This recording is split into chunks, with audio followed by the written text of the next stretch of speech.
सिकोहाबाद के एक कवि हैं डॉक्टर ध्रुवेंद्र भदौरिया जी। उन्होंने 4 पंक्तियां इस प्रसंग पे लिखी। कहीं शहीद के माँ के दरवाजे पे शव को लाया गया और उसमें जब शीश नहीं था तो ध्रुवेंद्र जी ने एक कल्पना करने की कोशिश की कि शहीद की बहन के संवाद हैं।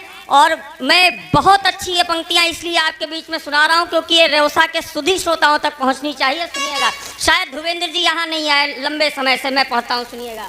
उन्होंने लिखा कि दादी का दुलार भूला, बापू का प्यार भूला, मोतियों की माला मेरी आज तक न लाया है, और होलिका के रंग ज्योति पर्व की उमंग भूला, राखियों का संग बार बार बिसराया है। अरे भैया भाभी मेरा भैया तो जन्म से भुलक्कड़ था, अपने स्वभाव को ही आज दोहराया है, और गया था तो माता का आशीष लेना भूल गया, आया है तो रणथल में शीश भूल आया है, आया है तो रणथल में शीश भूल आया है। मैं अब जी इतने जिक्र किया कि कुछ नेता इस देश के अंदर थे जिन्होंने सबूत मांगे। मैं कहना चाहता हूँ, देश की सरकार से कहना चाहता हूँ कि अगली बार जब भी सेना को सर्जिकल स्ट्राइक या एयर स्ट्राइक करने के लिए भेजना तो आगे दिल्ली के जो पूर्व मुख्यमंत्री हो चुके हैं, जनता ने उन्हें जवाब दिया है, दिल्ली ने दिया है, लेकिन ये मंच जवाब देता है कि आगे जो भी विमान भेजे जाए उसमें इनको आगे बांध दिया जाए, जिससे सबूत आए ना आए लेकिन भभूत जरूर आ जाएगी। आइए मैं जिस कवि की तरफ चलना चाहता हूँ, जिस कवि की भूमिका में बनाने के लिए आया हूँ, क्योंकि साहब ये निश्चित रूप से शहीदों को, बलिदानियों को समर्पित कार्यक्रम है, लेकिन जो हम कवि आमंत्रित करते वो नव रसों के कवि होते हैं।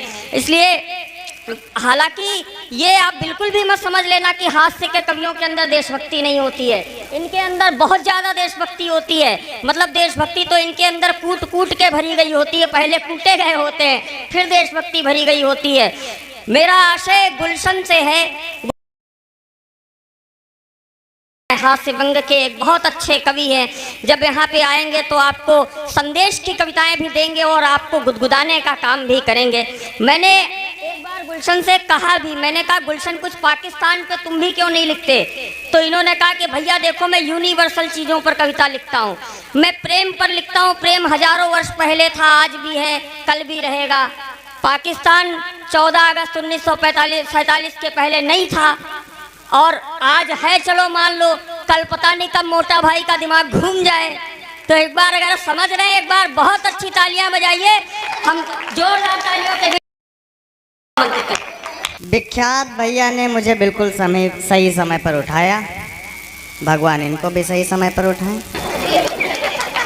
बड़ा ही विशिष्ट मंच है, हंसाने गुदगुदाने के लिए आप सबके बीच में आया हूँ। अच्छा भाई साहब, अभिजीत भाई के बाद मुझे ऐसे बिल्कुल खड़ा कर दिए हैं जैसे अफ्रीकन तोप के सामने देसी कट्टा ला के खड़ा कर दिया जाए। अब भाई साहब अच्छा खासा वीर रस का काम चल रहा था, इसका थोड़ा सीटी उटी। भाई साहब ट्रेन में टीटी मंच पर सीटी से मुझे बहुत डर लगता है, सीटी कम कर दीजिए। माइक वाले का माइक बहुत अच्छा है, ऐसा लग रहा है उनके माइके से आया है। एक बार माइक वाले के लिए जोरदार तालियां बजा दीजिए। बड़ा विशिष्ट मंच है, विद्वान लोग इस मंच पे बैठे हैं। सबसे नन्हा पुष्प हूँ इस मंच का, प्रख्यात भैया हमारे बड़े भाई बैठे हैं। इस कार्यक्रम के लिए उन्होंने जोड़ा, मुझे बहुत बहुत धन्यवाद ज्ञापित करता हूँ। अच्छा भाई साहब मैं आप सबको बता दूँ, प्रख्यात भैया वीर रस के इतने बड़े कवि, हालांकि बड़ा मैं भी हूँ, लेकिन मैं दूसरा वाला बड़ा कवि हूँ। प्रख्यात भैया वीर रस के बड़े कवि, लेकिन एक बात मैं आप सबको बता देता हूँ कि ब्राह्मण आदमी है। ये वीर रस के कवि होने से पहले सत्यनारायण की कथा करते थे। अरे ऐसा? एक बार बौखल दादा के घर पे कथा होनी थी। बिल्कुल सच्ची घटना बता रहा हूँ, विख्यात देश के गवाह बैठे हैं। सही बात है। बौखल दादा के घर पे कथा होनी थी, उसी दिन इनका कवि सम्मेलन लगा था। इनका बिजी शेड्यूल, रात का टाइम निकाल के दिए 12-1 बजे। रात के जब 12-1 बजे कवि सम्मेलन खत्म हुआ, अपना पोथी पत्रा उठाए, बौखल दादा के घर पे पहुंचे। अपनी किताब खोली, अगस्त सितंबर का महीना था, तेज हवाएं आंधी चल रही थी और इनके बीच के 2 पन्ने उड़ गए। लेकिन अब प्रख्यात भैया कहा कमजोर आदमी, वीर रस के कवि, ये पूरी किताब 2 पन्ना छोड़ के पढ़ गए। जब कथा समाप्त हुई, बौखल दादा से दक्षिणा लेने पहुंचे। बोले बौखल दादा दक्षिणा? बौखल दादा का कमजोर, मैं भी कवि आदमी। बोले प्रख्यात भैया हम हर बार जब कथा सुनते थे उसमें लीलावती कलावती आती थी, इस हाँ। बार नहीं आई। अच्छा। अब मुझे सुनना, प्रख्यात भैया को देखना। बोले हर बार कथा सुनते थे उसमें लीलावती कलावती आती थी, हाँ। इस बार नहीं आई। तो प्रख्यात भैया वीर रस के आदमी बोले देखिए बोखल भाई, लीलावती कलावती भले घर की लड़की हैं, रात बिरात किसी पर आए के घर में नहीं हाँ। जाती। हाँ